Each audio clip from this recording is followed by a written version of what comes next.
أعوذ بالله من الشيطان الرجيم. بسم الله الرحمن الرحيم. Bismillah, lamnya ditekan ya. Bismillahirrahmanirrahim. Haknya bersih, Rahman Ar-Rahim. Bismillahirrahmanirrahim. Bagaimana kita tahu bahwa Al-Fatihah terdiri dari 7 ayat. Jadi yang ayat pertama adalah Bismillahirrahmanirrahim. Sebagian ulama mengatakan bahwa Bismillah ini bukan bagian dari surah Al-Fatihah. Ada beberapa pendapat, ada yang mengatakan bahwa Bismillah itu adalah bagian dari surat Al-Fatihah. Ada yang mengatakan bahwa Bismillah itu adalah bagian dari setiap surat di dalam Al-Quran kecuali surah At-Taubah. Bismillahirrahmanirrahim. Artinya dengan menyebut nama Allah yang Maha Rahman. Rahman ini adalah pengasih, Rahim penyayang. Rahim biasa diartikan Maha Pengasih dan Penyayang. Jadi untuk sifat Allah yang Maha Rahman itu adalah sifat Allah mengasihi seluruh makhluknya, yaitu baik yang taat maupun yang tidak taat, seluruh binatang semuanya dilingkupi oleh kasih sayang Allah dalam sifat Ar-Rahman. Adapun Ar-Rahim adalah sifat kasih sayang Allah yang khusus untuk orang-orang yang beriman, yaitu besok di surga. Itu adalah salah satu makna dari Ar-Rahman dan Ar-Rahim. Lalu Bismillah ini sunnah untuk diucapkan ketika mengawali semua pekerjaan. Itu disunahkan untuk membaca Bismillah. Sabda Nabi, kullu amrin la yubda'u fihi Bismillahirrahmanirrahim fahuwa ajdam. Setiap perkara yang tidak dimulai dengan bacaan Bismillahirrahmanirrahim, maka perkara itu kurang sempurna. Maka disunahkan baca Bismillah ketika hendak memasuki kamar kecil, untuk memulai berwudu kita Bismillah, makan Bismillah, dan lain sebagainya. Semua perbuatan baik itu zikir misalnya juga semua harus dimulai dengan Bismillah. Wudu, mandi semua dengan Bismillahirrahmanirrahim. Nah, itu dengan menyebut nama Allah yang Maha Rahman dan Maha Rahim. Alhamdu, tidak boleh ala, tidak ada pantulan di sini ya, karena bukan huruf qalqalah. Jadi alhamdu, dunya pendek. Alhamdulillahi rabbil alamin. Rabbil ada penekanan lalu ditahan. Rabbil lillahi. Alhamdu, dunya pendek. Alhamdulillahi rabbil, hinya juga pendek, langsung hi rabbi. Alhamdulillahi rabbil alamin. Panjang. Ain, alamin. Alhamdulillahi rabbil alamin.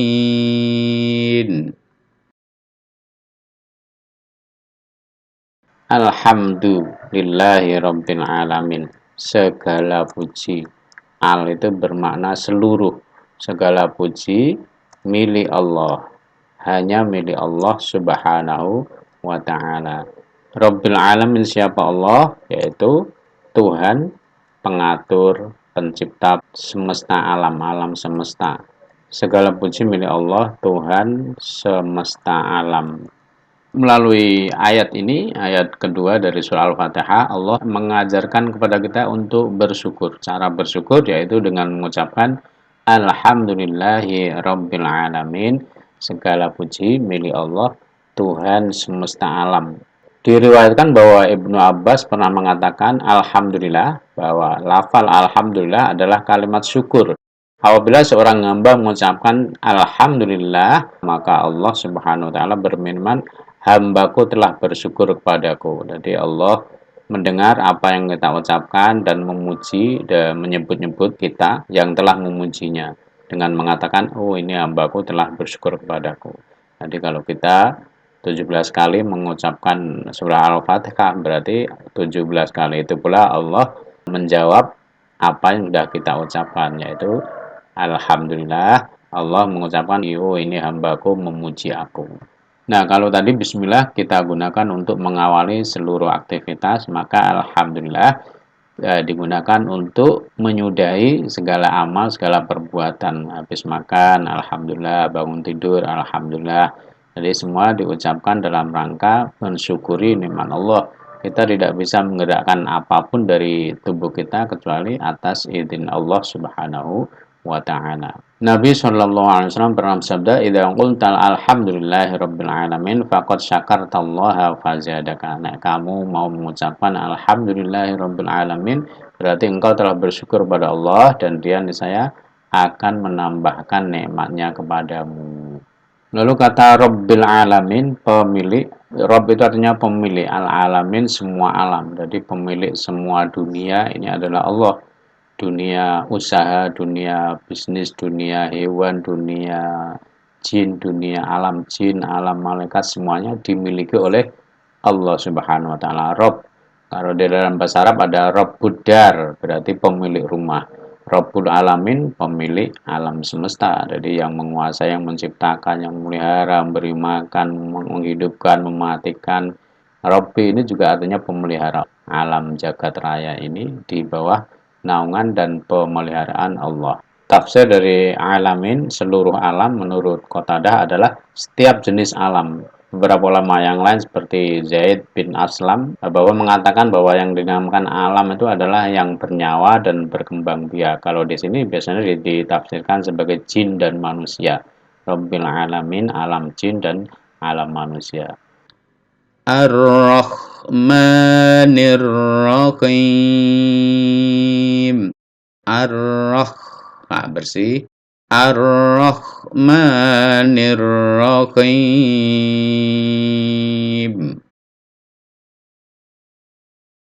Yang maha pengasih lagi maha penyayang. Ini tadi sudah ada uraiannya di atas. Yang maha pengasih lagi penyayang. Maliki yaumiddin. Maliki, ki pendek, maliki yaumiddin, middin dal tasdid ditekan ya, yaumiddin, maliki yaumiddin, maliki yaumiddin.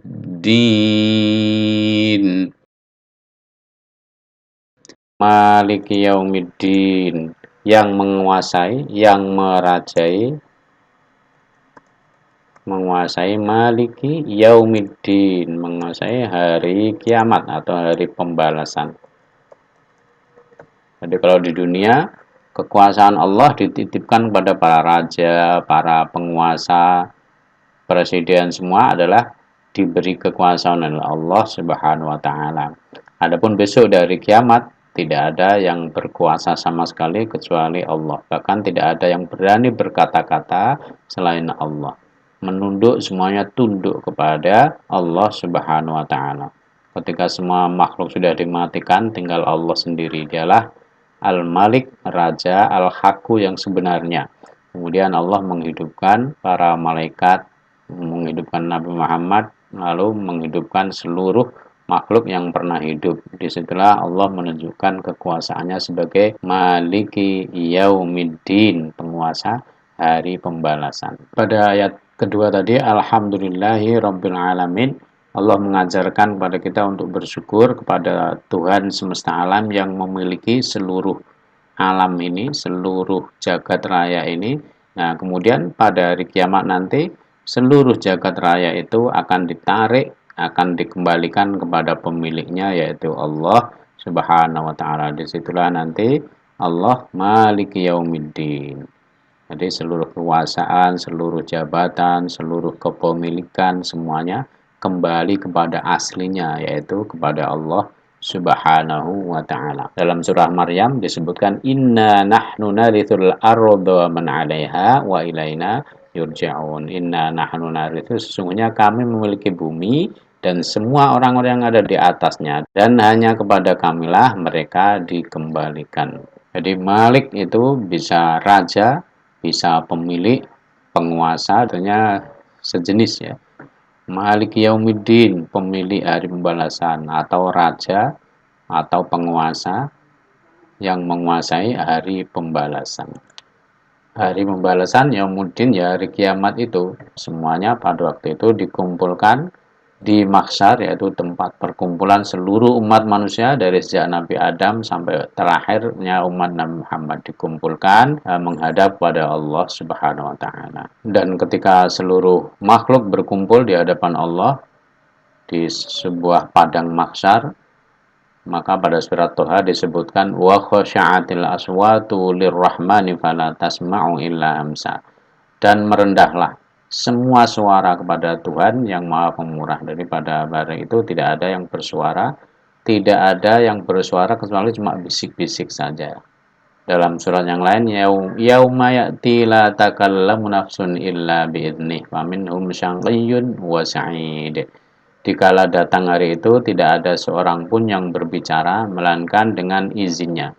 Maka di antara mereka ada yang celaka dan ada yang bahagia.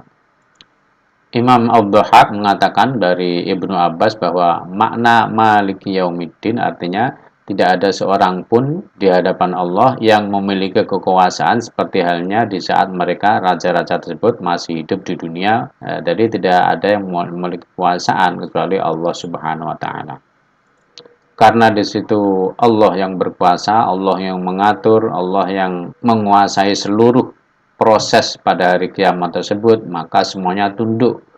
Pada hari itu Allah membalas mereka dengan perbuatannya. Dihisab, ada proses hisab, jadi penghitungan amal. Jika amal perbuatannya baik, balasannya baik dan tidak boleh protes. Jika amal perbuatannya buruk, maka balasannya pun buruk, kecuali orang yang mendapat ampunan dari Allah, dan itu merupakan hak dari Allah Subhanahu wa taala.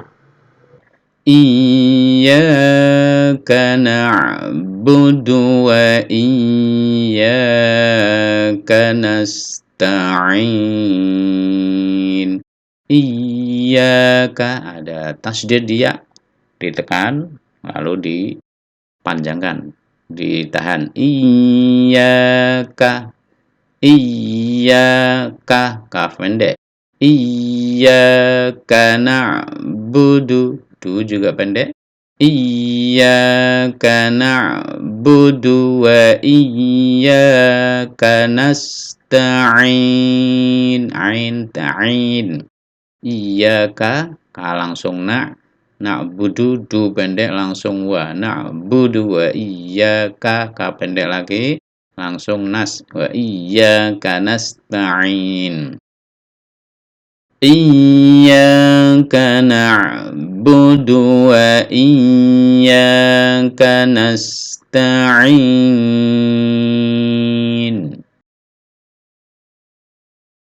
Iyyaka na'budu, hanya kepadamu. Hanya iyyaka, hanya kepadamu. Kepadamu na'budu, kami menyembah. Menyembah artinya ibadah.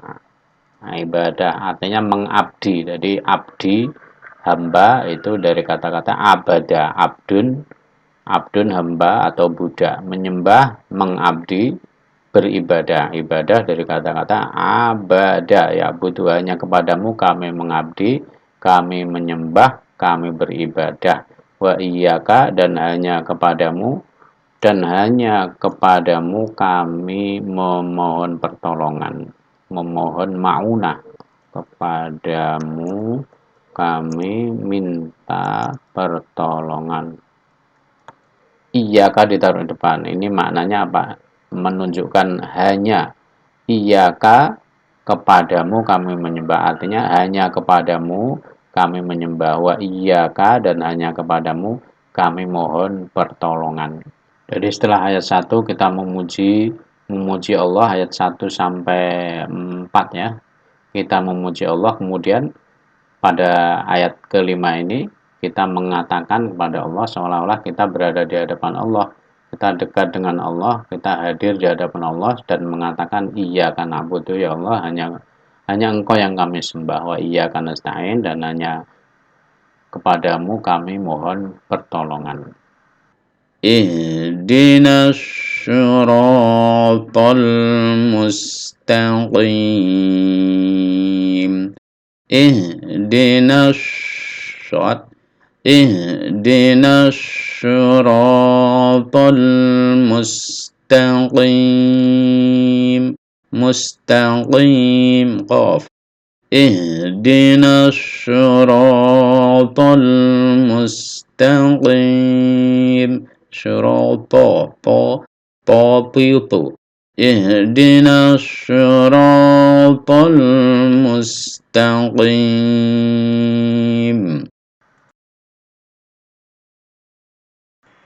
Nah, setelah kita mengatakan hanya kepadamu kami menyembah dan hanya kepadamu kami mohon pertolongan, lalu kita di sini minta pertolongan. Ihdinas syiratal mustaqim.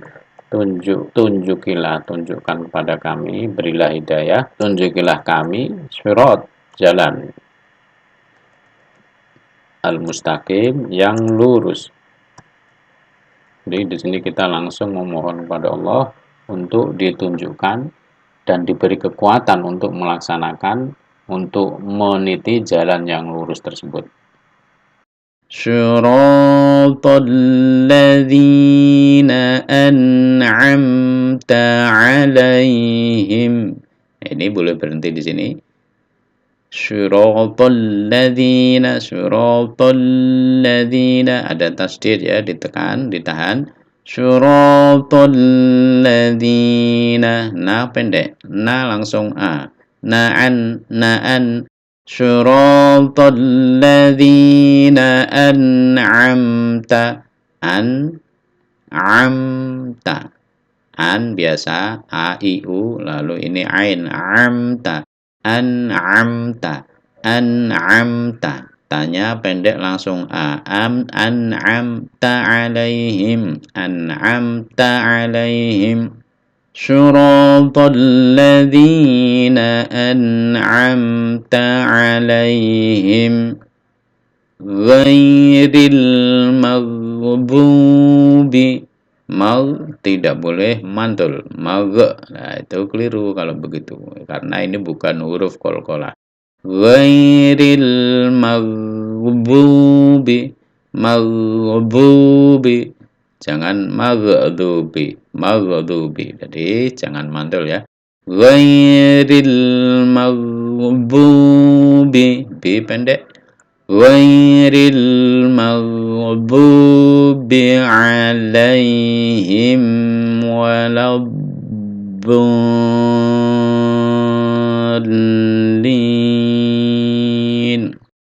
Do dipanjangkan sampai 6 harokat ya. Do setelah 6 disambungkan ke lam tasdid. Do-nya biasa dulu. Nah, lamnya ditasdid. Waladdallin. Al-nya tasdid itu ditekannya ditahan 2 harokat. Waladdallin. Syiratal ladzina. Nah, jalan yang lurus itu seperti apa? Syiratal ladzina, yaitu jalan orang-orang, yaitu jalan orang-orang, yaitu mereka-mereka yang telah Engkau beri nikmat. Allah menyebutkan kisah Nabi Ibrahim, kisah Sayyidah Maryam, kisah Nabi Musa, Nabi Ismail, Nabi Zakaria, disebutkan oleh Allah. Lalu Allah mengatakan merekalah orang-orang ulaikal ladzina an'amallahu 'alaihim. Merekalah, yaitu para nabi tersebut yang sudah disebutkan itu adalah orang-orang yang telah diberi nikmat oleh Allah. Nah, ketika kita membaca ini suratal ladzina an'amta 'alaihim. Kita tadi kan minta ditunjukkan oleh Allah jalan yang lurus. Jalan siapa itu? Suratal ladzina an'amta 'alaihim. Jalan orang-orang yang Engkau beri nikmat, yaitu para nabi, para rasul, para orang-orang soleh seperti Sayyidah Maryam. Sayyidah Maryam adalah wanita terbaik sepanjang masa ya. Sayyidah Maryam ibunda dari Nabi Isa alaihissalam. Dan juga termasuk orang-orang yang diberi nikmat adalah para sahabat Nabi Muhammad Shallallahu Alaihi Wasallam. Sayyidina Abu Bakar, Sayyidina Umar adalah orang-orang terbaik. Jadi ketika kita membaca, ya Allah tunjukkanlah kepada kami jalan yang lurus. Jalan siapakah? Yaitu jalan orang-orang yang Engkau beri nikmat. Kita terlintas, yaitu orang-orang diberi nikmat adalah para nabi, para rasul, para sahabat, dan lain sebagainya. Ghairil maghdubi, ghairi bukan jalan orang yang maghdub, dimarahi, yaitu orang-orang Yahudi dan orang-orang yang sesat, yaitu orang-orang Nasrani. Jadi ketika seorang sholat mengucapkan Alhamdulillahirabbil alamin, segala puji bagi Allah Tuhan pemilik semesta alam.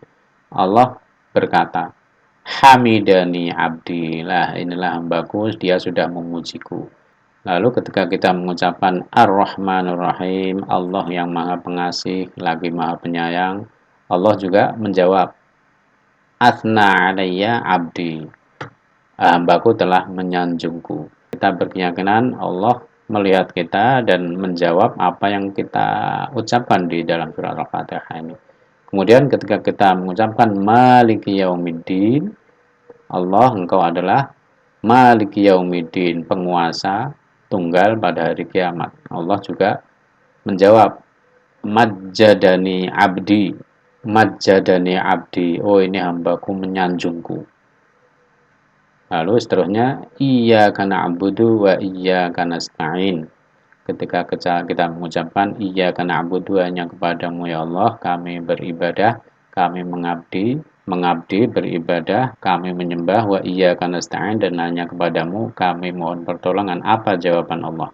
Hadza baini wa baina abdi, oh ini adalah antara aku dan antara hambaku. Wali abdi masa'ala, dan hambaku tersebut akan mendapatkan apa yang ia minta. Iyyaka na'budu, kami hanya kepadamu kami menyembah. Ini untuk Allah. Wa iyyaka nasta'in, dan hanya kepadamu kami minta pertolongan. Dan ini untuk kita. Setelah itu kita mengucapkan ihdinas siratal mustaqim sampai siratal ladzina an'amta 'alaihim ghairil maghdubi 'alaihim waladdallin. Apa kata Allah? Hadza li'abdi wa li'abdi ma sa'ala, ini bagian ini adalah milik hambaku dan dia hambaku akan mendapatkan apa yang ia minta. Insyaallah dengan mengetahui arti dari surah Al-Fatihah ini dan juga mengetahui dari hadis qudsi tadi bahwa Allah melihat kita dan menjawab apa yang kita ucapkan, kita dalam sholat insya Allah akan lebih khusyuk, seolah-olah kita hadir di hadapan Allah dan berdialog langsung dengan Allah. Setelah ini dalam sholat kita disunahkan untuk membaca amin. Artinya amin adalah ya Allah istajib, kabulkanlah ya Allah permintaan tadi. Jadi ini doa kita, ihdinas siratal mustaqim, doa minta ditunjukkan jalan yang lurus untuk bisa melaksanakan apa yang sudah kita ketahui dari ilmu-ilmu yang disampaikan oleh para guru. Ada yang banyak yang kita tidak bisa laksanakan, jadi sebatas pengetahuan. Artinya apa? Kita belum mendapatkan petunjuk, belum mendapatkan hidayah. Dan di situ juga setan dari depan kita, dari atas, kanan, kiri, belakang, selalu menggoda kita. Setiap hari 24 jam non-stop setan terus mengepung kita dan menggoda kita untuk tidak melakukan perintah Allah. Disinilah kita selalu berdoa kepada Allah, ya Allah, ihdinas siratal mustaqim, tunjukkan kami jalan yang lurus. Tunjukkan kami, berilah kami kekuatan untuk melaksanakan apa yang ilmu-ilmu yang sudah kami ketahui. Itu adalah di antara makna ihdinas siratal mustaqim. Alhamdulillah demikian terjemah dari surah Al-Fatihah. Apabila ada kekurangan dan tentu banyak kurangan kesalahan mohon dimaafkan. Semoga bermanfaat. Wallahul muwaffiq ila aqwamit thoriq. Jika dirasa video ini bermanfaat silahkan di like, bisa komen dan di-share juga ke teman-teman yang lain. Dan yang lebih penting silahkan subscribe channel Ngaji Lansia TV. Assalamualaikum warahmatullahi wabarakatuh.